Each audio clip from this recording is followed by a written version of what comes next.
بسم اللہ الرحمن الرحیم الحمد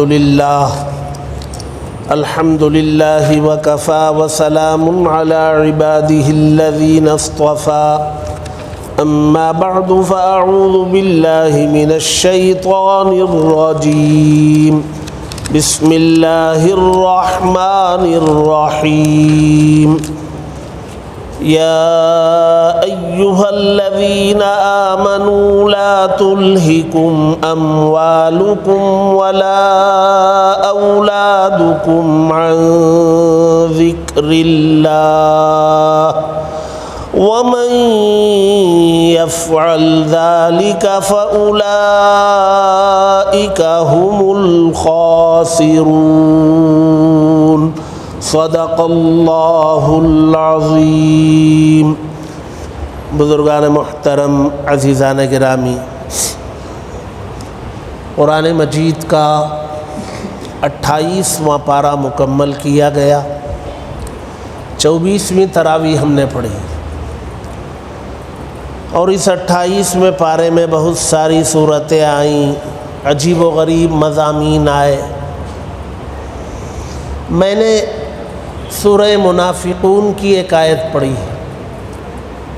اللہ کے نبی کے زمانے میں مومنین اور غیر مومنین ان دونوں کے بیچ میں ایک طبقہ ہوا کرتا تھا جس کو منافقین کہتے تھے، آج بھی ہے، لیکن آج ہم کسی کے بارے میں یہ یقینی طور سے نہیں کہہ سکتے، حکم نہیں لگا سکتے کہ یہ منافق،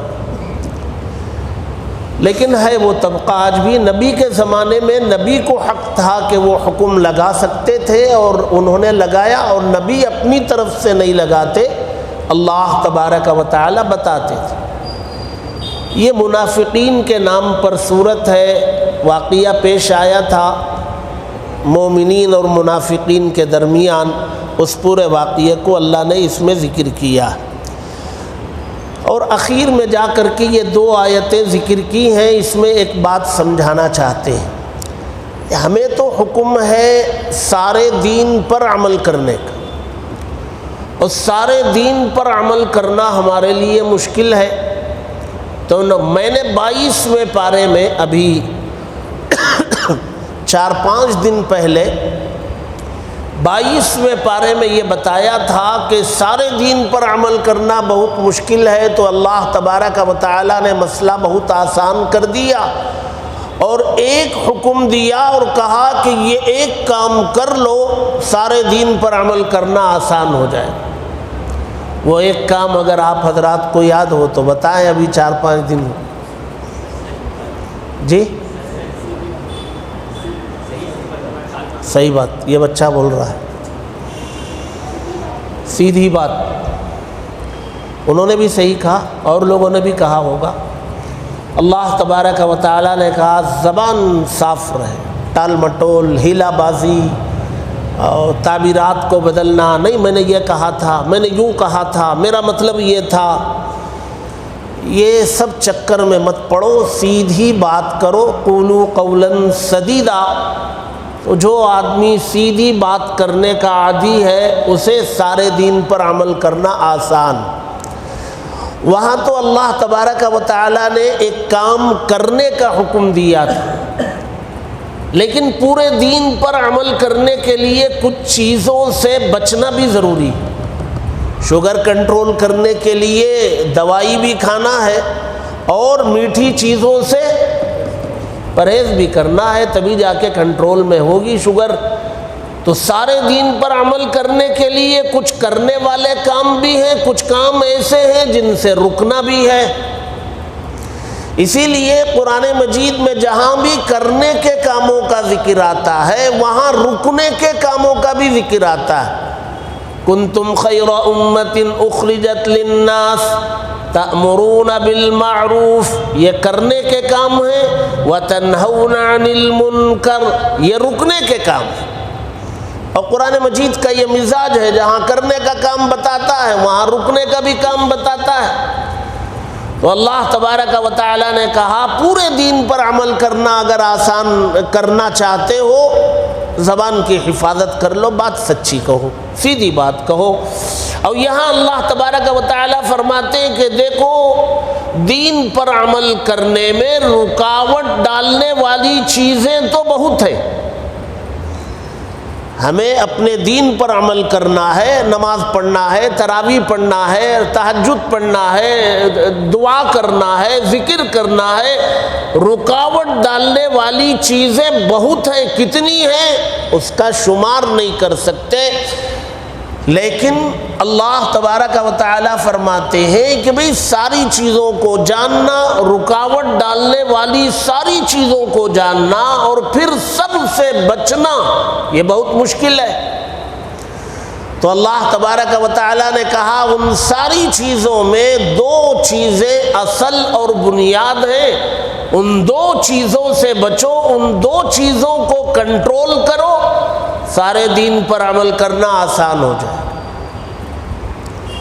وہ دو چیزیں کیا ہیں؟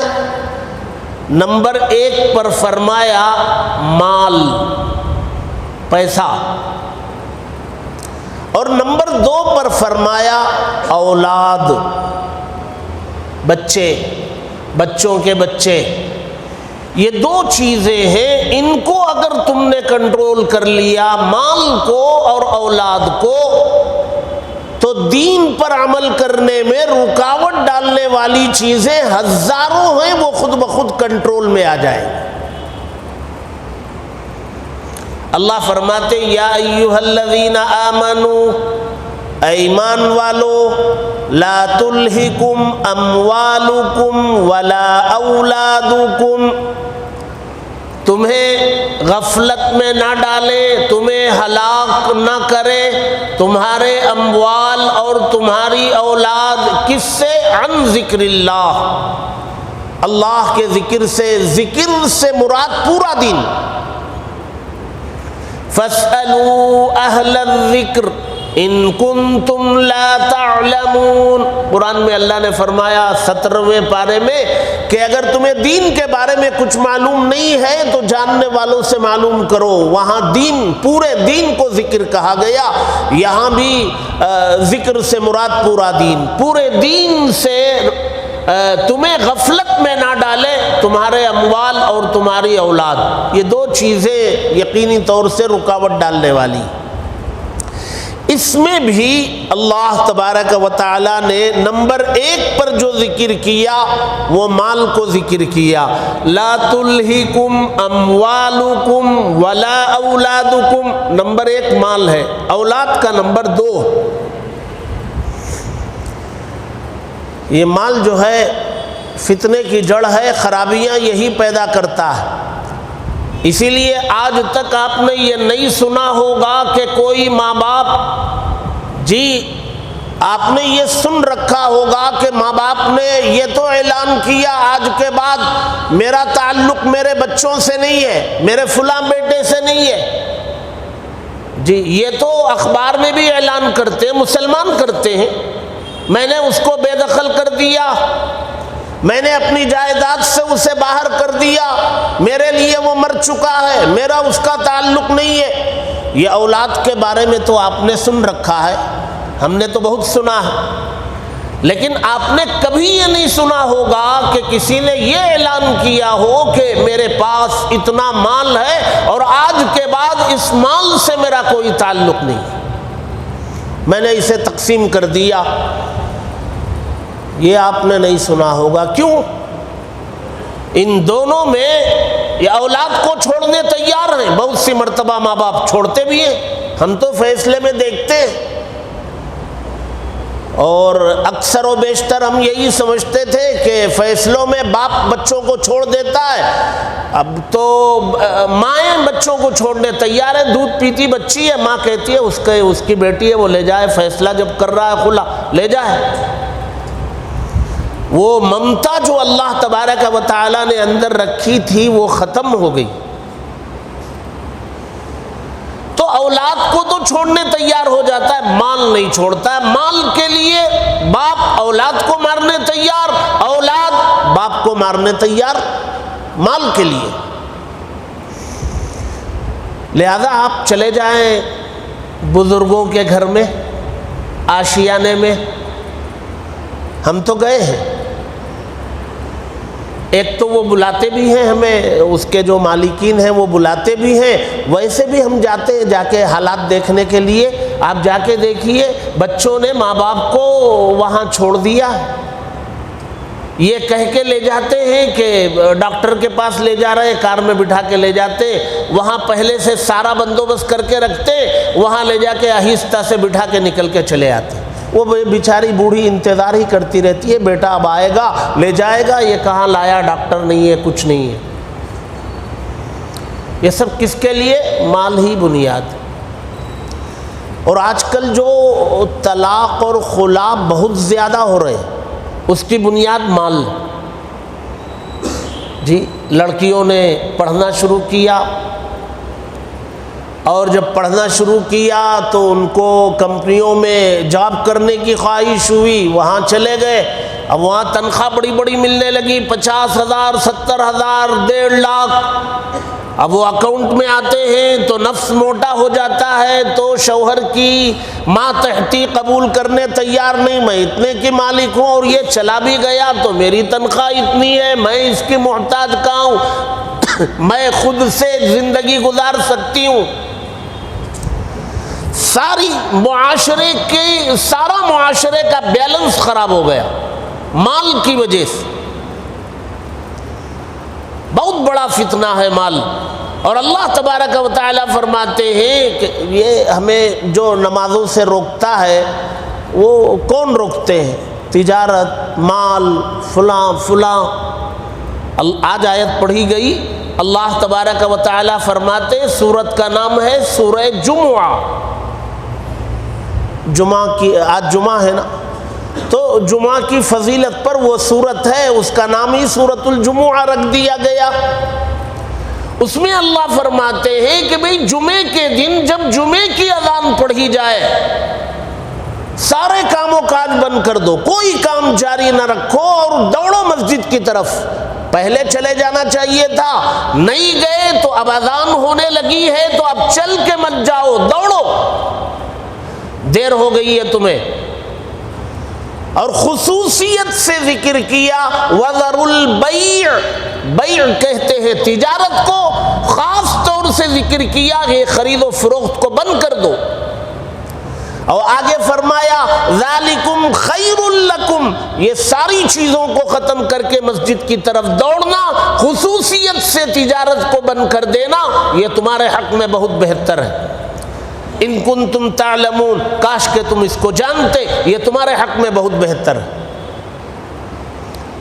لیکن آپ چلے جائیں مسلم محلوں میں، جمعے کی اذان ہو جائے گی اور وہ کاروبار چلتا رہے گا، گوشت کی دکانوں میں گوشت فروخت ہوتا رہے گا، ترکاری کے یہاں ترکاری، اور وہ غلے کی دکان میں راشن کی دکان میں راشن، مختلف چیزیں، ساری چیزیں لین دین ہو رہا ہے. یہاں تک کہ عربی خطبے کی آواز انہیں آنے لگے، وہ بھی آگے پیچھے کر کے اس کے بعد دوڑ کے آتے ہیں مسجد کی طرف. تو خطبہ ختم ہو رہا ہوتا ہے، جماعت کھڑی ہو رہی ہوتی ہے. اللہ تبارک و تعالیٰ نے تو فرمایا کہ بھئی یہ تو اذان پر ساری چیزوں کو بند کر دو، خصوصیت سے تجارت بند کرو، اس لیے کہ وہ مال کی گرمی نہیں جانے دیتی. جی ہماری بہت زمانے سے یہ خواہش ہے اور بہت سی مرتبہ ذمہ داروں سے بھی مشورہ ہوا، نوجوانوں سے بھی ہوا، یہ محلے کے سارے تاجروں کو بلا کر اس کے ان سے گزارش کی جائے بھئی جمعے کو 12 بجے سے 2 بجے تک بند کرو. ایک نمونہ بناؤ، ایک مثال قائم کرو، اور رات میں 11 بجے میڈیکل اور کلینک چھوڑ کے ساری دکانیں بند کرو. ایک نمونہ تو بناؤ، لوگ آپ کو فالو کریں، آپ کی اتباع کریں، لوگ کہیں. جیسے میں اکثر جگہ پہ کہتا ہوں کہ بھٹکل میں ایک مسلمانوں کی تنظیم ہے جماعت المسلمین، اور اس کا اتنا ہولڈ ہے کہ اس حلقے میں، اس علاقے میں، بھٹکل میں کوئی بھی سیاسی پارٹی ٹکٹ کس کینڈیڈیٹ کو دینا ہے وہ پہلے آ کے جماعت المسلمین سے مشورہ کرتی ہے، بھئی آپ بتاؤ ٹکٹ کسے دینا ہے۔ یہ جس کے بارے میں سفارش کرتے ہیں ٹکٹ اسے دیا جاتا ہے۔ کیوں؟ انہوں نے اس پورے علاقے میں حلقے میں اتحاد قائم کر رکھا۔ اور مال بڑا فتنہ،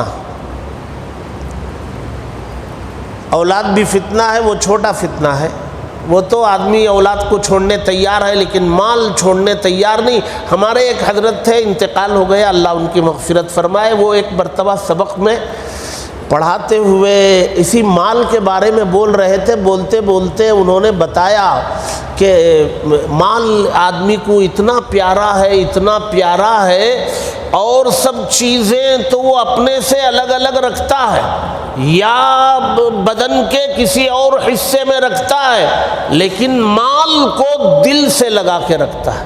یہی پاکٹ ہوتی ہے اور پیسہ یہی رکھتا ہے دل سے لگا کے، یا اندر اور بھی قریب اندر سے ایک جیب ہوتا ہے۔ انہوں نے بتایا یہ اتنا جو ہے لوگوں کو اتنا پیارا ہے کہ اس کو ذرا سا بھی دور کرنے تیار، اور یہ فتنے کی جڑ ہے۔ عجیب و غریب گرمی ہے اس کی۔ وہ جو آپ نے سن رکھا ہوگا کہ ایک بادشاہ کو جو ہے وہ نائی باربر، اردو میں حجام کہتے ہیں اور وہ گالی بن چکا ہے، باربر یا نائی، وہ بادشاہ کو بال بنانے آتا تھا۔ وہ ایک مرتبہ بال بناتے بناتے بادشاہ سے کہنے لگا کہ آپ کی بیٹی جوان ہے اور میرا بیٹا بھی جوان ہو گیا، کیوں نہیں دونوں کا نکاح کر دیں۔ نائی بال بنانے والا بادشاہ سے ذکر کرنے لگا۔ اس زمانے کے بادشاہ بھی جو ہوتے تھے نا، وہ بہت صبر والے، تحمل والے اور غور و فکر کرنے والے اور اس کا نتیجہ نکالنے والے ہوا کرتے تھے۔ انہوں نے سوچا کہ بھئی یہ کیا بات ہے،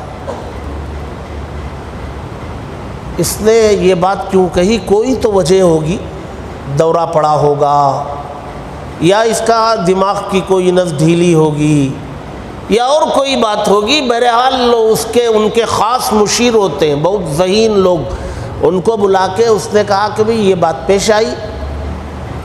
انہوں نے کہا کہ ہاں اس پر غور کرنا ہے، دیکھیں گے، غور کریں گے۔ ایسا کریں آپ اگلی مرتبہ جب وہ آئے تو جگہ بدل لیں، دوسری جگہ بیٹھے۔ تو بادشاہ نے ایسا کیا تو دوسری مرتبہ اس نے پورے ادب سے بال بنایا، وہ چلا گیا، اور پھر وزیر کو بلا کے بات کیا کہ بھئی آج تو کچھ ہوا نہیں۔ کہا اگلی بار آئے تو گزشتہ جہاں بیٹھے تھے وہیں بیٹھنا۔ اب پھر تیسری مرتبہ آیا تو جہاں اس نے رشتے کی بات کی تھی بادشاہ وہاں بیٹھ گیا، اور بال بناتے بناتے دوبارہ اس نے وہی بات کہہ دی کہ ہمارا بیٹا بھی جوان ہے، آپ کی بیٹی بھی جوان ہے، نکاح کر دیں۔ تو بادشاہ سن کے خاموش رہا، کچھ بولا نہیں۔ وہ چلا گیا، بلا کے کہا کہ آج پھر اس نے یہ بات کی۔ تو ان کا جو مشیر تھا اس نے کہا کہ بادشاہ سلامت، یہاں زمین میں خزانہ ہے، کھودو خزانہ نکلے۔ کھودا گیا، خزانہ نکلا۔ بادشاہ نے کہا بھئی خزانے کے ہونے کا علم آپ کو کیسے ہو؟ تو اس نے کہا کہ وہ جو نائی باربر ہے، بے سماج میں کم حیثیت کا آدمی ہے، وہ کم حیثیت کے آدمی نے آپ کی بچی سے رشتے کی بات کی تو یہ وہ بات نہیں کر رہا تھا، وہ مال کی گرمی بات کر رہی تھی۔ زمین کی تہوں میں ہے اور اس کی گرمی دماغ میں چڑھ رہی۔ ہم نے بہت ساروں کو دیکھا، وہ جو ہے ان کو کوئی جو ہے ایسی پٹی پڑھاتا ہے کہ وہ جنگل میں جو ہے فلاں جگہ خزانہ ہے، وہ ہم نکال سکتے ہیں، یہ کرنا پڑے گا، وہ کرنا پڑے گا، اور کچھ لوگ دیوانوں کی طرح اس کے پیچھے ہو جاتے ہیں، اپنا سارا سرمایہ، اپنی ساری پونجی، کیپٹل سب اس کے پیچھے لگاتے ہیں، دیوانے ہو جاتے ہیں، وہ خزانہ ہوتا نہیں اور وہ وہاں سے نکلتا نہیں، اور یہ کنگال ہو جاتے ہیں۔ وہ کیا چیز ہے؟ مال۔ اللہ تبارک و تعالی فرماتے ہیں کہ اس کو کنٹرول کرنا بہت ضروری ہے، اور اولاد کو بھی کنٹرول، ایک لمٹ سے ان سے پیار، محبت، لاڈ بہت اچھا ہے، لمٹ بھی تو ہونی چاہیے۔ ہر چیز کی لمٹ ہے تو پیار محبت کی لمٹ کیوں نہیں؟ وہ ہمارے سامنے وہ حیوانوں کی طرح سر پہ بال رکھے ہوئے ہیں اور ہم پیار میں خاموش رہیں؟ ہمارے علم میں ہے کہ وہ کالج میں کسی لڑکی سے عشق لڑاتا ہے، اسے لے کے کافی ڈے میں جاتا ہے، پھر بھی ہم لاڑ میں خاموش رہیں؟ یہ نہیں ہے۔ تو ایک لمٹ ہے، ایک حد ہے، اس کی تربیت ہے۔ اچھا، اللہ تبارک و تعالیٰ سے سوال کریں گے کہ بھی آپ نے تو دو چیزیں بتا دی، علاج بھی تو بتاؤ۔ مال بہت بڑا فتنہ ہے، آپ نے بتا دیا، علاج کیا ہے؟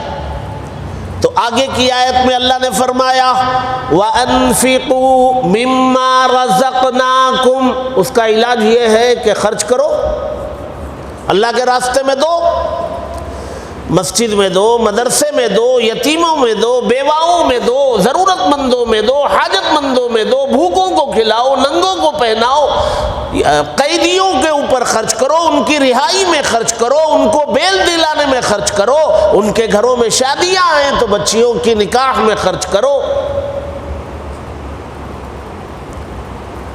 کیوں خرچ کریں؟ یہ تو مال ہمارا ہے۔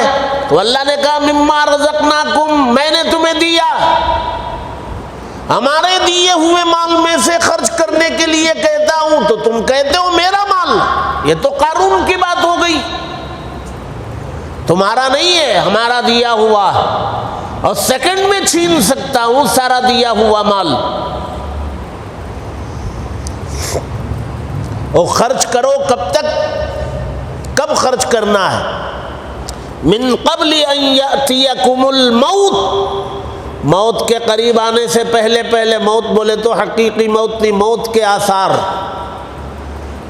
موت کے آثار کیا ہے؟ موت کے آثار یہ ہے بال سفید ہو گئے،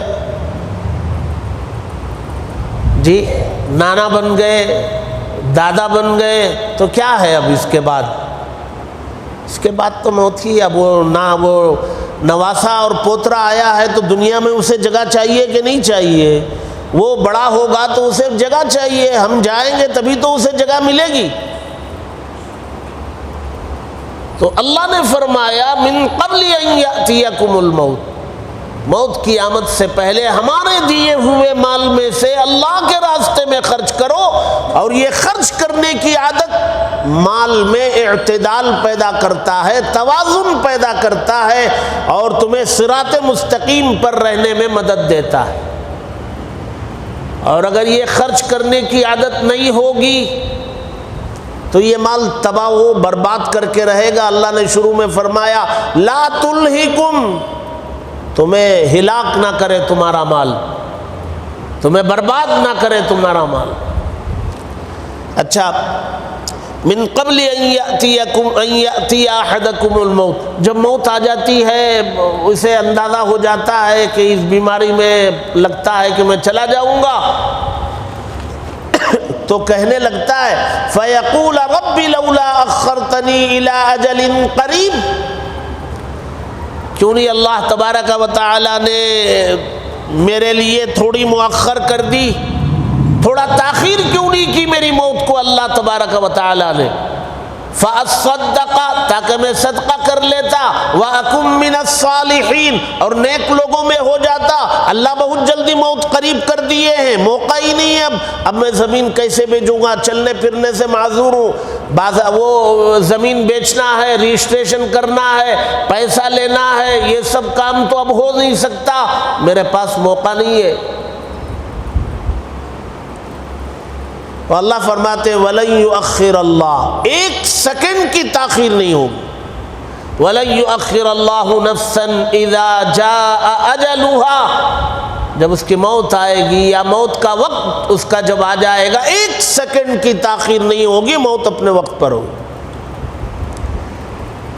لہذا موت کے آثار آنے سے پہلے، موت کی علامتوں کے ظاہر ہونے سے پہلے، حالت صحت میں اللہ کے دیے ہوئے مال میں سے اگر مال فتنہ تمہارے لیے نہیں بننا ہے تو خرچ کی عادت ڈالو اللہ کے راستوں میں، گناہوں میں نہیں۔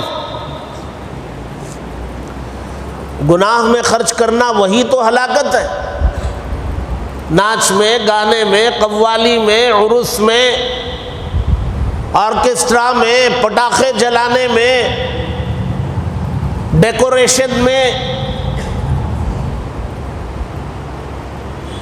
جی ان سب جگہوں میں پیسہ خرچ کرنا یہی ہلاکت، اور اللہ کے راستوں میں خرچ کرنا، وہ سیدھے ہاتھ کو دے تو بائیں ہاتھ کو پتہ نہ چلے، جی ضرورت مندوں کے یہاں پہنچا دیا، کسی کو پتہ بھی نہیں چلا۔ یہ عادت جو ہے دین پر قائم رہنے میں بڑی رکاوٹیں دو ہیں، ان دونوں کو کنٹرول کرنے نہ باقی ساری رکاوٹوں کو کنٹرول کرنے میں بڑی مدد ان دونوں سے ملتی ہے۔ ان دونوں میں بھی نمبر 1 پر مال۔ اب وہ مال تمہارا نہیں ہے، یہ غلط فہمی چھوڑ دو، ہمارا دیا ہوا ہے، اور ہمارے دیے ہوئے مال میں سے اللہ کے راستے میں خرچ کرنا، یہ صراط مستقیم پر قائم رہنے کے لیے اور رکاوٹوں پر کنٹرول کرنے کے لیے یہ اہم نسخہ ہے۔ وہاں سیدھی بات کرنا ہے اور یہاں مال کو رکاوٹ بننے سے روکنا ہے، خرچ کرنا۔ اللہ تبارک و تعالی بہت بڑے بڑے مضامین کو چھوٹی چھوٹی آیتوں میں بیان کر دیتے ہیں، تو بہت چھوٹی آیت لیکن علوم کے خزانے اس کے اندر رکھے۔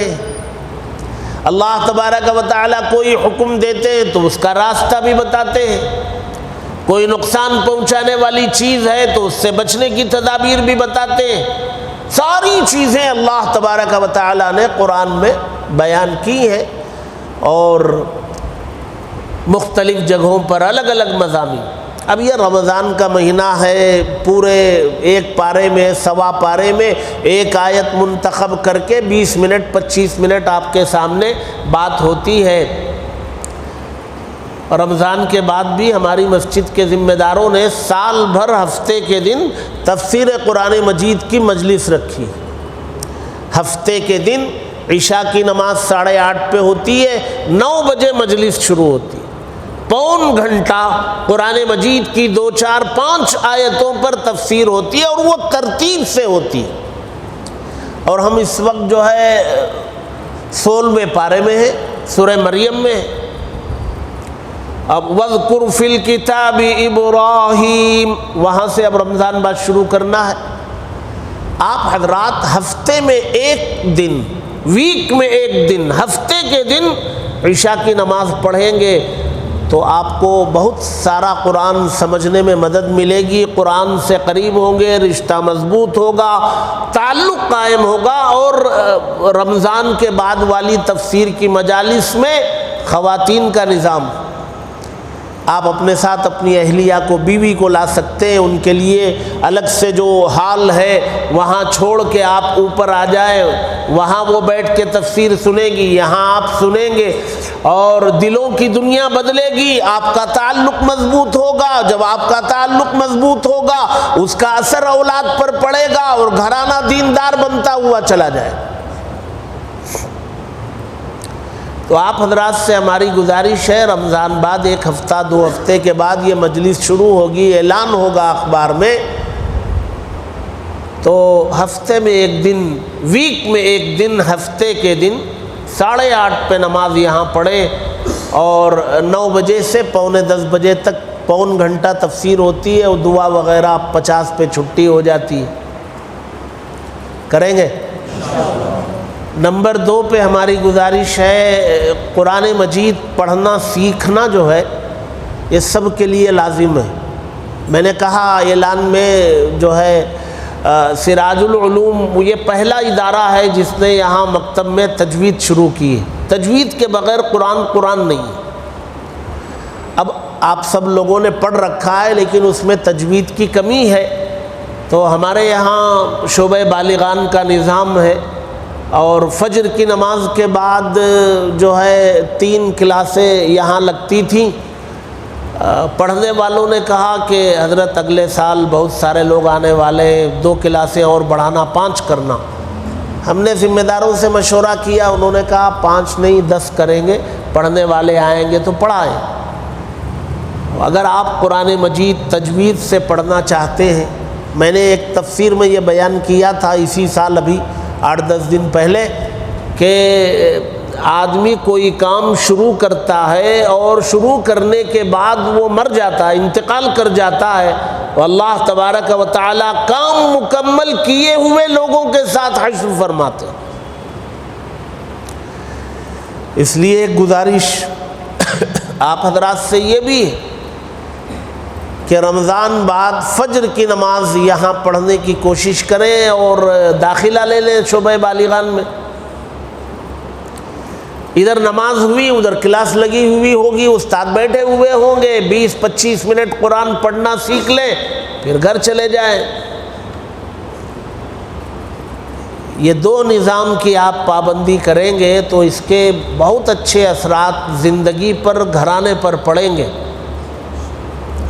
تو قرآن پڑھنے کے بھی آپ حضرات ارادہ کریں گے۔ اللہ تعالیٰ سب کو قبول فرمائے اور دونوں کاموں کی کرنا آپ سب حضرات کی خدمت میں قبول فرمائے۔